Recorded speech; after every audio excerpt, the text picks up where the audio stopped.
Hello. Oh, no, not yet. Three. Oh, sorry. Hello. We are live. And good morning, good evening, good afternoon, Lavanya. Welcome. Uh, where are you coming to us from today?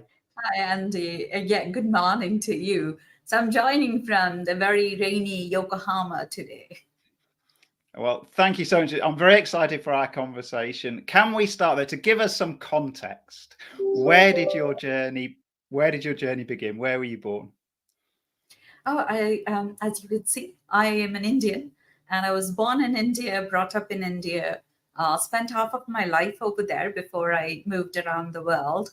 So I can really say that I am truly an Indian at heart, and actually, being born in India, where so many cultures assimilate, has shaped me to be where I am today. So it's been an eventful journey to Japan.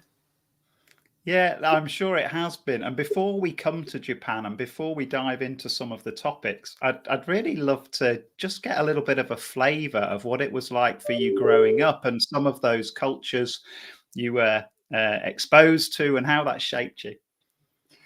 It's actually very interesting. Like I said, India is it's very diverse as a country. So when you are born and brought up in India, it's very natural for you to recognize that you are among different people. So it comes naturally, and your whole thinking is shaped by this diversity because you need to be more explicit when you talk because you're talking to different cultures, different people from different backgrounds, ethnicity, religion, you name it, and there would be more. So growing up, it's been a very interesting story, I would say. I was born in a conservative family, I could say, very Indian conservative family.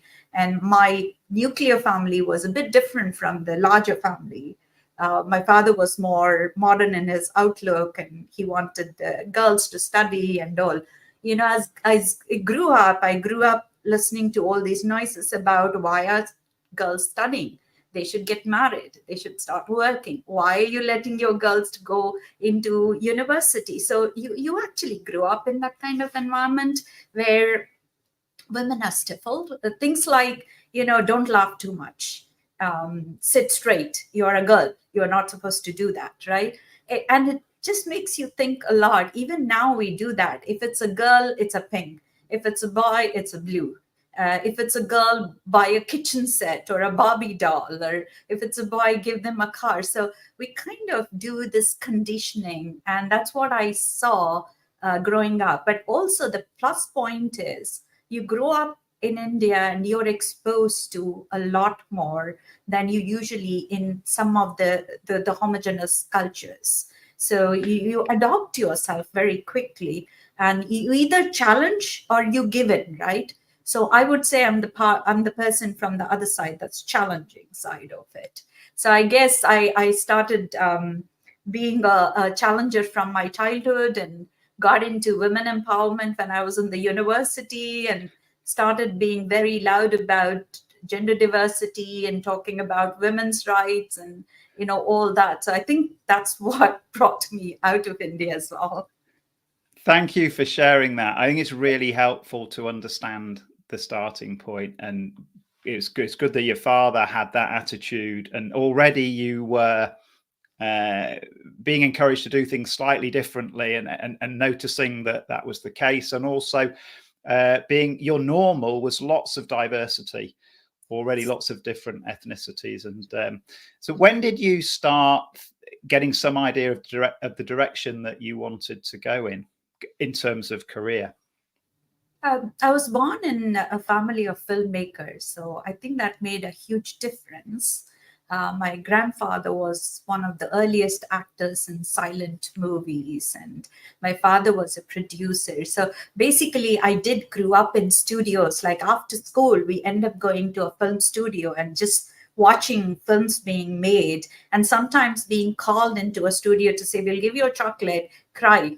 Dubbing, cry like a child, and I'll give you chocolate. You just go in, you dub, you get a chocolate, you go away, which looked like very normal. But what it did was storytelling became part of my life. And to a large extent, a cliched Indian way of thinking is either you become an engineer or a doctor. In those days, even commerce was like the in thing. But I started bending more towards storytelling and literature. And I was also into performing arts, and it comes naturally when you grew up in a family like ours, where filmmaking is common. So we were trained in dance, and I was into theater. So I knew that my line of work would be somewhere in the creative field where I'm doing stories. It's just so happened that half of my life I did that too. So I did radio documentaries, I was a critic, and I won national awards as well. But suddenly life took me towards corporate. And I ended up in communications because that was the closest thing that could use what I bring to the table, that storytelling. Yeah, that makes so much sense, to be bringing your theatrical background, your storytelling background, your performing, being able to speak, bringing that into the corporate arena. And so let's talk. Shall we go to Japan? Shall we come to Japan now and talk a little bit about your experience there? So thank you. Now, what was it like then? You've set the scene in terms of the diversity in India growing up. Japan is quite a different place. So I think actually you came via Southeast Asia, didn't you? You had another posting. So has that? Tell us a little bit about that before you got to Japan. I always say this, that working in Southeast Asia before coming to Japan was like a preparation phase. It's a good transition for me because I moved from an extremely competitive, diverse environment in India to coming to Southeast Asia, where I started becoming, as such, if you're into creative field, you are a little bit more conscious about your surrounding. But I was also, because I was born in storytelling family, my cultural curiosity was also a little bit higher, I would say. And coming to Southeast Asia, I started learning a little, first and foremost, it was like slowing down. Suddenly the pace of your life is slowed down a little bit. And the reason I say it's a transition, because after that you come to Japan, you slow down even more. Because you're more poised to think, you're not running to compete all the time. But Southeast Asia was very interesting. It's so many different countries and so many different languages. I'm used to multiple languages, but when you actually have a different language and a different country, means different culture put together.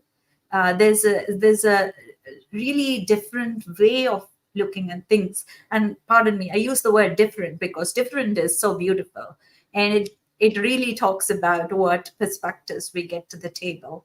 And I think I was telling you, Andy, about this is one thing I learned growing up in India, where we had so much of focus on learning English because you need to be very well spoken to make it in your career. That's what we were imbibed in our minds. And when you come to Southeast Asia and you bring that perception that the person needs to be able to be very vocal to convince you that they are good in their proposals, I needed to change that perspective. I started realizing language is not the sign of intelligence. So that's one big change I made, where listen to a person in his own language to really know the capability that the person brings to the table.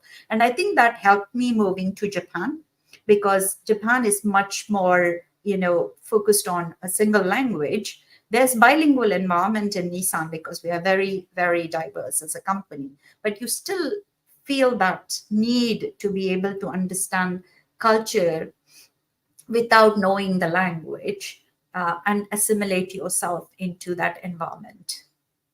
Yeah, that's fascinating. You did explain to me that you realized when you went to Southeast Asia that you'd grown up with this sort of unconscious bias, if you like, based on always being measured against the perfection of your English language skills, and that was an eye opener for you that then prepared you. So could there be more of a contrast between Japan and India? Oh, yeah, the contrast is pretty huge if you look at from a very personal point of view.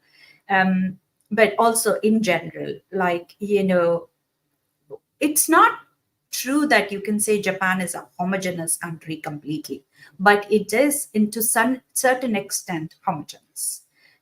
They don't have the diversity to the level that you see in a country like India, right? So there is so much difference in the way of working. And one of the things that I just said about India, when you grow up in a diverse environment, when you know all your neighbors are a little different from you, you tend to start learning to be more explicit because you need to explain yourself more than, in a homogeneous culture where you can take it for granted they're like me, so they can read in between what I'm saying. It's very similar.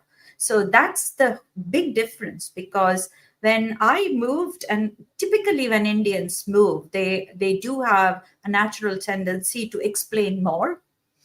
Because they think it's natural for them to be able to make it work with others who are different. But Japanese corporate culture is not the same. So it's more implicit than explicit. So you got to get used to it, where you can be seen as, oh, they are aggressive, they talk more. Why do they talk so much? Why do they need to explain so much? And you're actually on the opposite side thinking, why are they not saying anything? Why are they not talking to us in more detail? What's wrong? So you kind of have this kind of cultural clash, I would say. And you need to bridge this expectations on both sides, actually. One thinking talk less and the other thinking talk more. Yeah. Let's talk a little bit about how you did that. And you mentioned superpowers in the this title of this talk is My Secret Superpower, Conscious Inclusion. So let's talk a bit about those superpowers. And one of the ones that you mentioned was super hearing. And you told me how you'd approached this when we spoke. So please just tell us a little bit about that. Yeah, I would say I give credit to one of my coaches for this, but it's not just in Japan, but this is a tool that helped me quite a bit, is first listen without any bias. Because one of the things we always do, and again, coming from a complex culture, is trying to read between the lines. So if somebody says it very simply, you cannot believe, how can it be that simple? There's something behind it. You need to read between the lines. That's a natural tendency we've got, right? So one of the first thing I had was the 30-day listening period. And it's very difficult, especially for people who are used to, in communications, used to talking, right? So I had to write down whatever I was thinking and not say it. So this was the tool that our coach said, okay, we understand you cannot control yourself from getting your thoughts. If that's the case, don't say it, just write it down. And I used to fill books and books of, when people are talking, I'm just listening and writing down my thoughts, but not saying it. Wait till the end. Don't give in to the temptation of talking when someone is presenting. Wait till the end and then decide whether you still need to say what you wanted to say. And in most cases, you don't need to, because they would have answered most questions if you have listened to the entire presentation by then. So that is something that helped me quite a bit, because I started paying more attention to listening. So that was a piece of advice you were given by a coach. Was this a specialist coach who was helping you, preparing you to integrate into the new culture? It wasn't for Japan that they were doing. It was more of a management coach that we have at the leadership level. But I think that was a general tip, which I could apply in this case. So, right. And this is where I say the superpower I have. The second one is intuition. And okay. This is where it's very important, because your intuition is the greatest way to be able to judge the skill that you have to bring to the table at the time that it is needed. Let's talk a little bit about that. I'm going to dive more into intuition in a second. I just want to invite the audience to let the audience know that you're welcome to put questions into the chat and throughout the conversation. So you don't need to wait till the end, which is what we're talking about right now. You can write down your questions and send them across, and we'll try and weave them into our conversation as we go. So back to you, Lavanya. Intuition. Talk about leveraging your intuition. It's a wonderful word. I think there's a lot of philosophy in India if you read through about intuitions. But intuition, our brain is so powerful, right? A human brain is so powerful. And we always call this sixth sense, gut feeling. There's something telling you this is how you need to read the room. There's something telling you maybe you should think about this way. And we often forget to listen to that voice, the voice in our head, however you want to call it. But we usually, because when you start talking, many times you don't listen to the voice telling you to do something else. And listening actually gets you to become more conscious about the voice in your head. That's actually your intuition.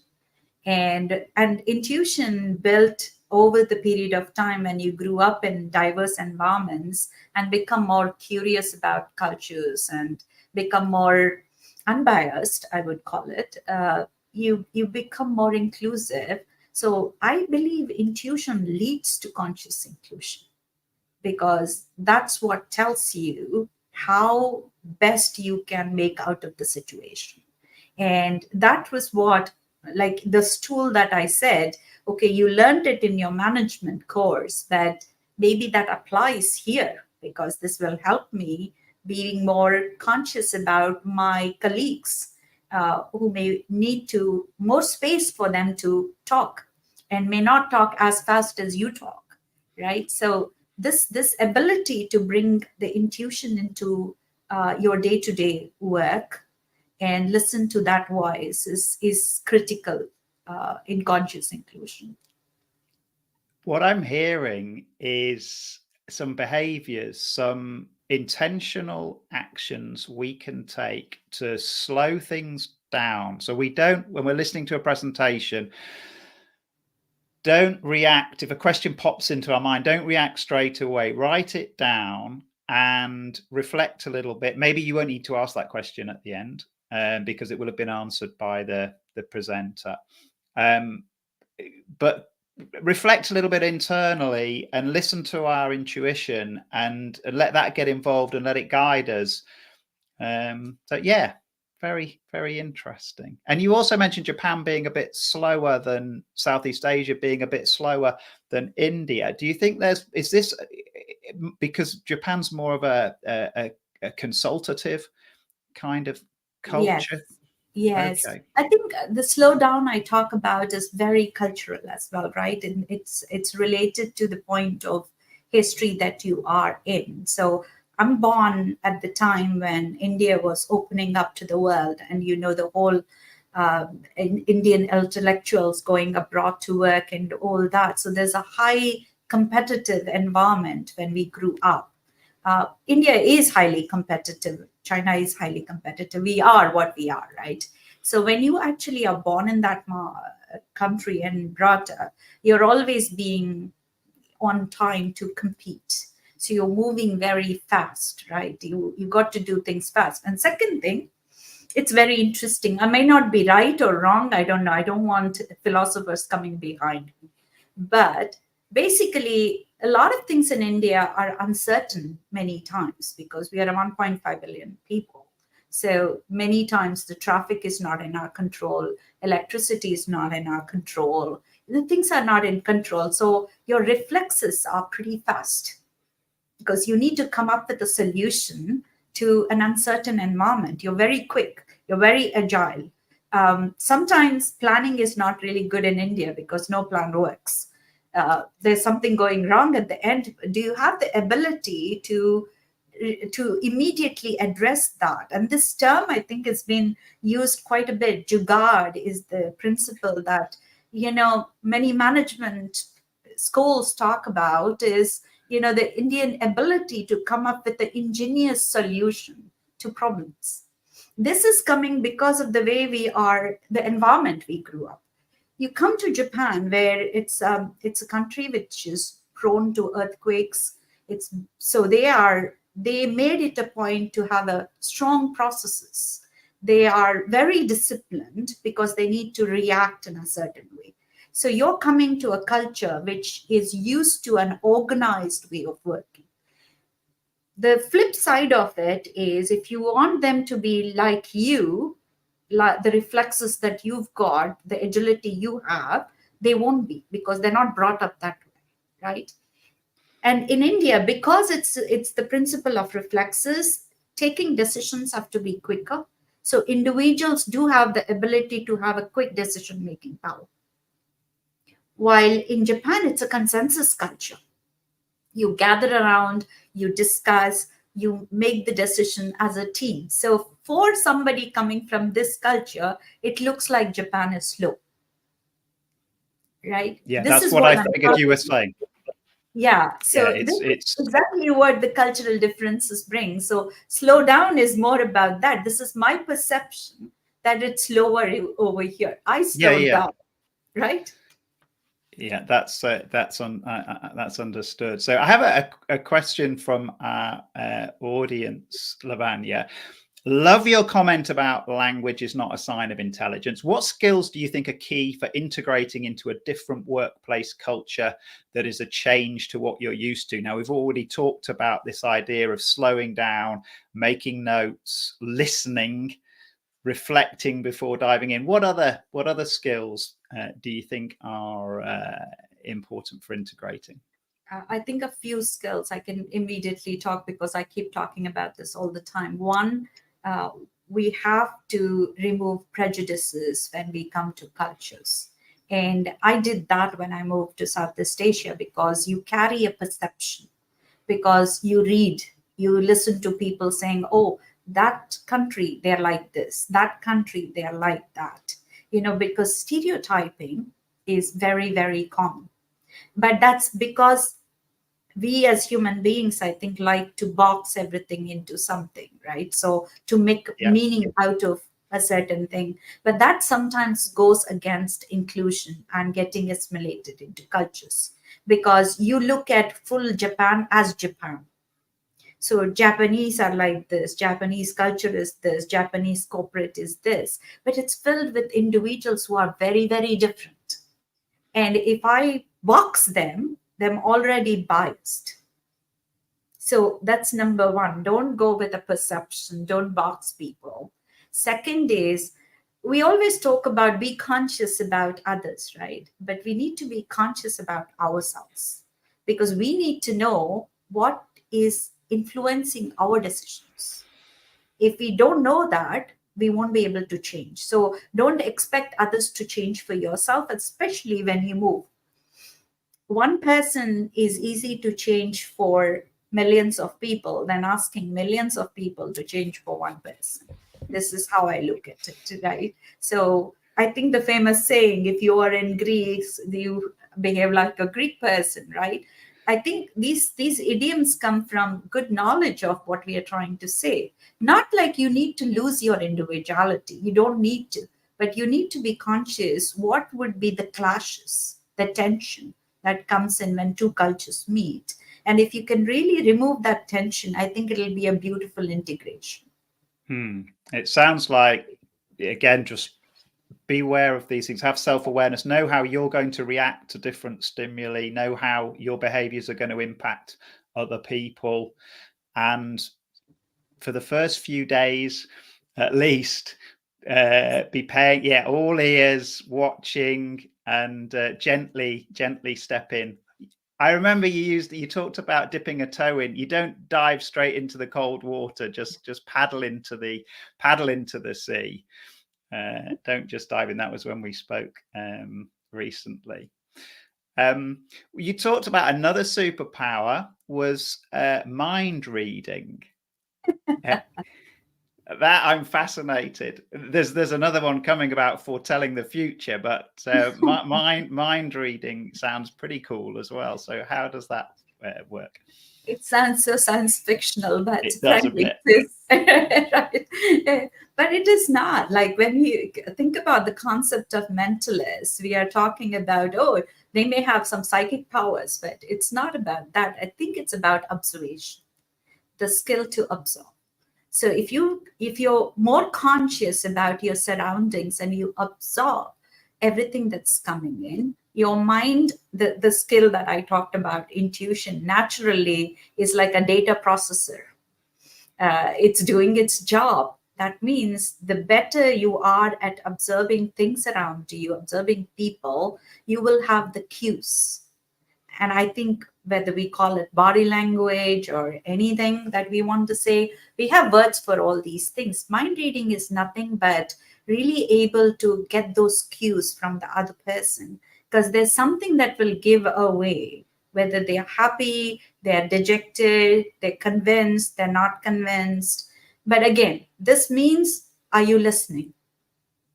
Because Yeah. if you're not listening, you won't absorb all these things. You will never observe people too. You're just going on and on and on, right? So this is important. That's mind reading for me. There's a question here, and I think you're answering the question, but I haven't given you the question yet. So let me just, in gratitude to the person who asked it, Deepali Danak, how do you think you can prepare yourself in advance for better understanding and seamless integration in culture? There are some mistakes that can be avoided. I think you're saying in this last passage, you've explained observation and slowing down, observing. And I'm fascinated that as a communications person, we think of you being the person out the front, knowing exactly what to say and when. What you're saying is say nothing to begin with, just listen, observe, be aware that you're likely to be prejudiced, you're likely to have biases, and your brain is likely to be sorting people into boxes as quickly as it can, even if it hasn't already through prejudice put people in boxes. So try and be aware of that and just notice, be hyper observant before you say anything. But that's the communication skill, because people think communication skill is about talking. But for me, communication skill is not talking. You should know when to talk, when not to talk. If you're a good communicator, the first thing you do is to understand the situation before you say anything. There's a sound bite in that, I'm sure, about communication. Have another question from Tanya. I have a similar experience with the speed of cultures in different European cultures as well. What do you think was your and your peers winning to be open to different cultures and behaviors? So I think what we're looking for here is how do you set people up to be open to different cultures? You obviously had this journey of your own where by the time you arrived in Japan, you were ready. What are some things people can do perhaps to open themselves up? I think the first thing is it's very easy for people to observe that you're open or not. You know, human brain has the capacity to tell if you're faking it, unless you are an Oscar-winning actor. It's natural. What you give is what you get. So one of the things, I think, if you are seen as someone who is willing to listen, willing to, integrate yourself into the culture, there is a natural reciprocation from the other party as well. Because normally these are all built on trust, right? And it's going to take some time to build that trust among people. Most of the time, because we work in corporates, and when we move across countries, we're moving because of the job. And we think that we need to prove ourselves immediately. And this intention that I need to prove that I'm here and I need to show the results immediately sometimes drives us in the wrong direction and making people feel, oh, you're here for your own interests. But unless we actually say this is together, we can make a difference. I'll give you one example. We had to do organization redesign I took 4 years to do organization redesign, which was a very simple change in organization structure. The reason is, when I show the organization structure, it was like, why did you need 4 years? You could have just done it immediately. The thing is, the change was not in the organization structure. The change was in the way people were working together. So it's a mindset change, it's a behavioral change, which is at an emotional level. And it's not something that can be dictated by a PowerPoint presentation, or sometimes saying, oh, this is a poster on the wall which says, oh, this is the behavior we want from you. It's so easy to say, but it is still a poster on the wall. And many times we think that organization culture has to be different from country cultures. But an organization culture is actually a combination of multiple country cultures. That's where the organization can be more successful rather than redesigning a different culture altogether. So you may be living in Japan, but if you work for Nissan, your culture has to be this. That's not going to work. Yeah. Yeah. I heard a wonderful example about, are we creating marmalade or are we creating a fruit salad? So talking about culture. I was very interested in our CEO when he talks about diversity in Japan. There is this chocolates with the faces of people. So it's done with a machine. I don't remember the word for it, but it's all of them look the same. So are we having an organization which has all the robots working, or are we going to have like really people? Where people, there is tension. Where people, there's culture. But where people are there, there's also beautiful assimilation. So we've talked about how we can behave, to how we can prepare ourselves, how we can take ownership of our behaviors, take responsibility in order to integrate ourselves and respect new cultures. And we should always start with ourselves. What else can we do, though, if we're leading an organization, to bring other people on this journey with us? Yeah, it's a good question, because that's what I'm working on a day-to-day basis. But I think I was just going to say, you've talked about how you let your team, you took 4 years about you didn't just want to impose a structure. So you talked about how you created responsibility within the team to do that. But are there other things you'd like to say on that topic? Well, it's a tango, right? 2 step forward, 1 step backward when you do an organization transformation, cultural transformation. Because when we do cultural transformation, we're not doing for the sake of transforming culture. We're doing it for the sake of making the organization relevant for the period, right? So it's more about evolution than change. It's because you're made by your past, and you cannot let go of the past. One of the things I see is it's so natural for us to start blaming the past for everything that's bad. And we think the future is all good. But actually, it's not the case, right? Your past makes you. So the organization cultural change, when we do, and it's from a communication storytelling point of view, is to assess what worked in the past and what may not work right now, because times are changing. And after COVID, everybody knows how it changed. One of the examples I'll give is, I heard so many people pre-COVID who didn't want to do Zoom calls, who didn't like Teams, who would say, oh, no, we want to do it in person. We want to listen to people. We want to meet people. In 2 years, that has changed, because you're forced into accepting technology that you were pushing back on because you needed it, right? That's a forceful way of doing it, but that's one of the examples that you need to change with the times. If not, you will be irrelevant. You will be left out.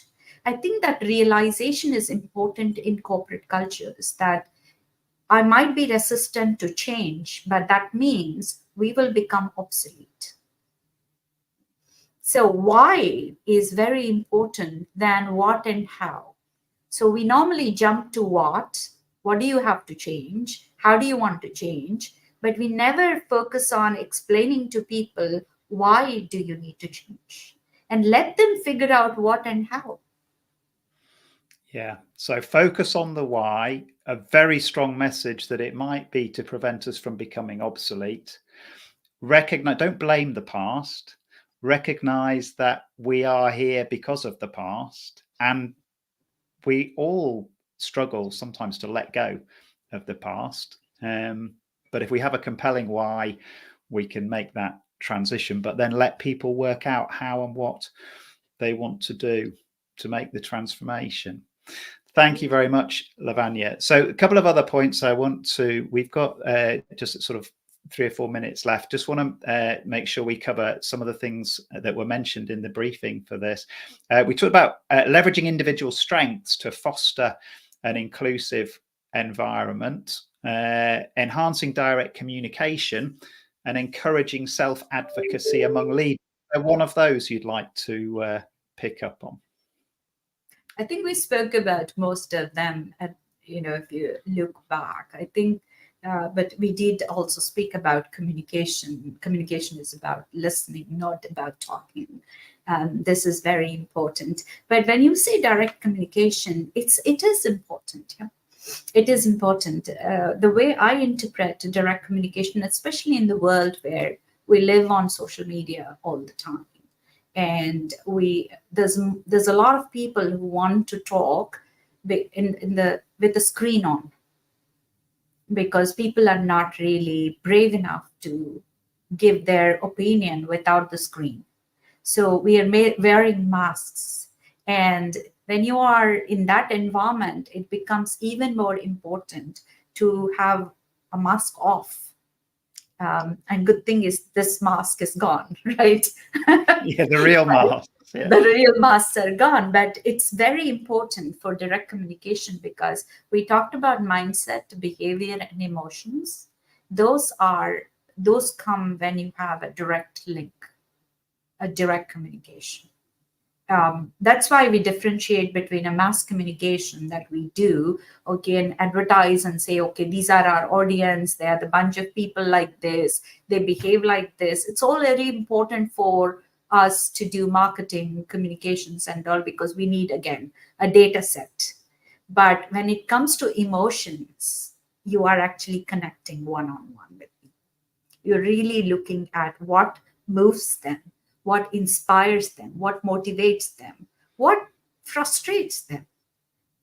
That's where we need to focus on. And culture change happens in that front. It doesn't happen by doing a beautiful video which shows really nice things.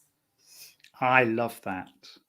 I love that this idea of we have to get down to communicating on a one-to-one level. So by direct communication, it's one-to-one, understanding each other. Yeah, fabulous. So lastly, foretelling the future. This is a very useful superpower, I'm sure. So what would be a prediction for the future from you, Lavanya? I wish I was an astrologer or with a crystal ball in front of me to look at it.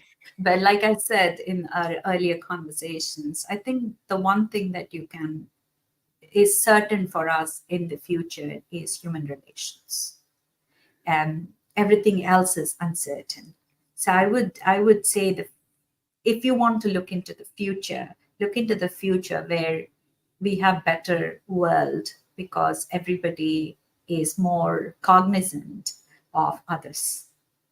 I think that is what we need to be focused on, because everything else today is very uncertain. So finding certainty in uncertainty is going to be the future that we can predict. That's a beautiful place to end this conversation. I'm totally supportive of what you're saying. It's very optimistic and wonderful words, Lavanya. So thank you very much. I just want to finish up now by thanking you very much for joining us today. I'd like to, and your team who helped bring you to us. I'd like to thank the Women Automotive Network team for putting this together and creating these opportunities to hear from senior leaders like yourself in the automotive industry. And I'd like to thank the listeners for tuning in live this morning and or afternoon, evening, wherever you are, and for watching the recording. And if you like these sort of interviews, then you might also like, this is a little plug for me and my podcast, you might also like Career View Mirror, which is a show where I interview senior leaders and rising stars, inspiring women, inspiring men from the global automotive industry. And you'll find that on your favorite podcast platform. So thanks very much indeed. Bye-bye from us. Thank you very much for having me. Thank you.